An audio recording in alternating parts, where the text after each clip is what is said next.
Students of class 9, इस class में polynomial chapter exercise 2.5 question 15 का सेकंड पार्ट सॉल्व करेंगे। इसके पहले वाले क्लास में मैंने आपको इसका फर्स्ट पार्ट सॉल्व कराया था, वही सेम प्रोसेस यहाँ भी यूज कर रहे हैं। अगर वहां नहीं समझ में आया तो आप यहाँ भी समझ सकते हैं। जब भी यहाँ लिखा है क्वेश्चन में कि possible expression for the length and breadth of each of the following rectangle, यानी एक रेक्टेंगल का लेंथ और ब्रेथ का पॉसिबल एक्सप्रेशन बताना है, क्योंकि यहाँ अलजेब्रिक एक्सप्रेशन दिया है तो इसका लेंथ और ब्रेथ भी अलजेब्रिक एक्सप्रेशन ही निकलेगा। जिसका एरिया ये दिया है, आपको फिगर के थ्रू मैं समझाता हूँ। फिगर क्वेश्चन ही कह रहा है ये रेक्टेंगल है, इस रेक्टेंगल का एरिया, एरिया का मतलब इसके अंदर का ये पूरा स्पेस, ये दिया है कितना 35y स्क्वायर प्लस 30y और -12। कहता है कि इसका एरिया कितना है, तो इसका ये लेंथ का एक्सप्रेशन कितना होगा, क्वेश्चन मार्क मींस निकालना है, और इसके ब्रेथ का एक्सप्रेशन कितना होगा ये आपको बताना है। ठीक है, तो इसके लिए करते क्या है, जो एरिया दिया है राइट साइड, जो एरिया एक्सप्रेशन दिया है वो लिखेंगे और लेफ्ट साइड इसका फॉर्मूला लिखेंगे। उसके बाद जो एक्सप्रेशन दिया है उसका फैक्टराइज करेंगे। जैसे इसका एरिया दिया है, एरिया इतना दिया है, तो राइट साइड इसका जो एरिया दिया है वो हमने लिख दिया एक्सप्रेशन, और लेफ्ट साइड इसका फॉर्मूला। तो एरिया ऑफ रेक्टेंगल का फॉर्मूला क्या होता है, लेंथ इनटू ब्रेथ, ये लिख दिए। और राइट साइड जो दिया है इसको हम क्या करेंगे, फैक्टराइज करेंगे। और फैक्टराइज जब करेंगे तो ऐसे दो ब्रैकेट्स आपको मिलेंगे फैक्टराइजेशन में। तो एक ब्रैकेट, दोनों ब्रैकेट में जिस ब्रैकेट की वैल्यू ज्यादा होगा वो लेंथ हो जाएगा, क्योंकि लेंथ ब्रेथ से हमेशा बड़ा होता है। ठीक है, और जो दूसरा है वो ब्रेथ हो जाएगा। तो इसको हम लोगों को फैक्टराइज करना है ऐसे ब्रैकेट्स लाने के लिए। तो इसमें हम करते क्या है कि वेरिएबल का जो वेरिएबल यहाँ कौन है, y है, x की जगह y है, तो वेरिएबल के स्क्वायर का कोफिशिएंट, वेरिएबल स्क्वायर का कोफिशिएंट जैसे यहाँ 35 है, और कांस्टेंट यानी बिना वेरिएबल का जैसे यहाँ पे -12 है, इनको मल्टीप्लाई करेंगे। मल्टीप्लाई करने पे जो आएगा, जैसे अगर आप इसको मल्टीप्लाई करते हैं तो -420 आता है। तो मल्टीप्लाई करने पे जो आएगा, इसके लिए आपको यहाँ मैं साइड में लिख दे रहा हूँ, आप समझ जाएंगे कभी भी। जैसे ये 35 है और ये -12 है, इसको हमने मल्टीप्लाई किया तो आपको आया -420। इस -420 के दो ऐसे फैक्टर्स, आपको दो नंबर सोचने हैं जिसको मल्टीप्लाई करने पर -420 आता हो, और उन्हीं दोनों को प्लस या माइनस करने पे बीच का +13 आता हो।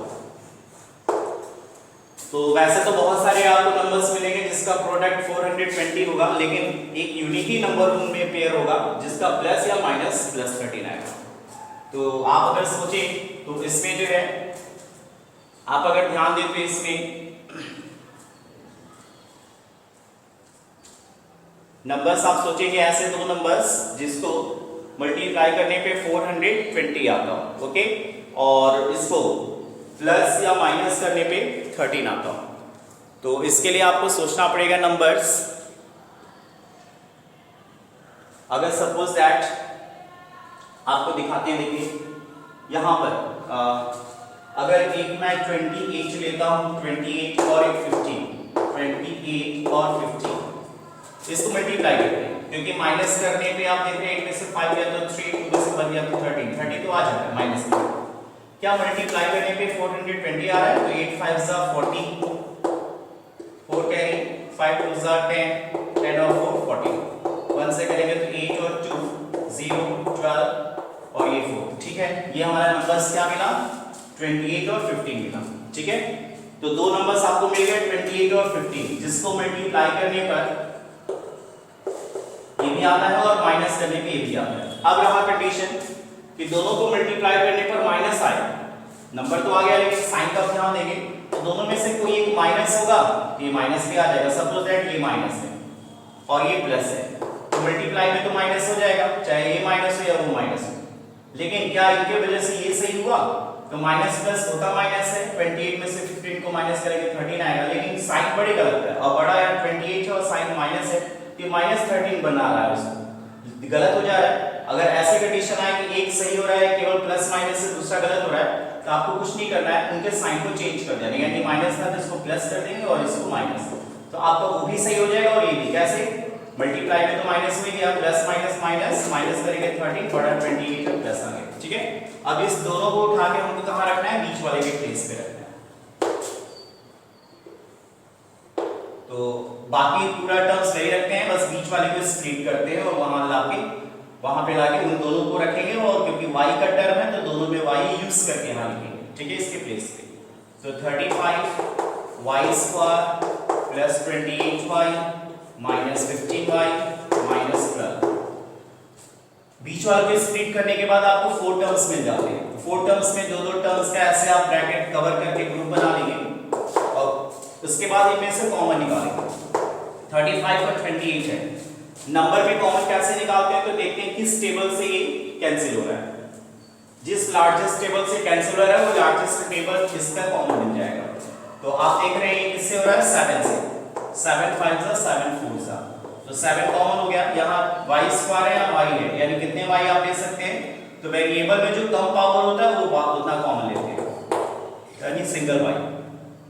तो ये डिवाइड करेंगे, जो कॉमन आता है उससे टर्म्स को डिवाइड करते हैं, जितने टाइम कैंसिल होता है उतना ही ब्रैकेट में अंदर रखते हैं। ठीक है, 7 5 सा तो 5, y स्क्वायर में से एक y गया, एक y प्लस प्लस 7 4 सा y तो जा चुका है तो 5 5 प्लस 4 आया। यहाँ माइनस से माइनस, अब यहाँ 15 और 12 है, किस टेबल से जाएगा? तो 3 के टेबल से। 3 कॉमन हो गया, y यहाँ है यहाँ नहीं, तो y वेरिएबल तो कॉमन नहीं आ पा रहा है, तो अब जो कॉमन निकाले उससे डिवाइड करेंगे टर्म्स को, और जितने टाइम्स कैंसिल होगा उतना अंदर रहेगा। तो 3 5 सा 15, ठीक है, और y तो रहेगा ही।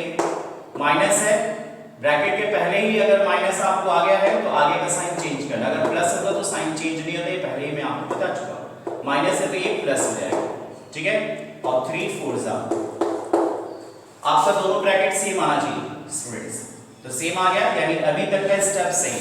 अगर वहां थोड़ा भी मिस्टेक होगा तो ये दोनों ब्रैकेट के टर्म्स गलत आएंगे, मींस साइन का भी गलत हो सकता है।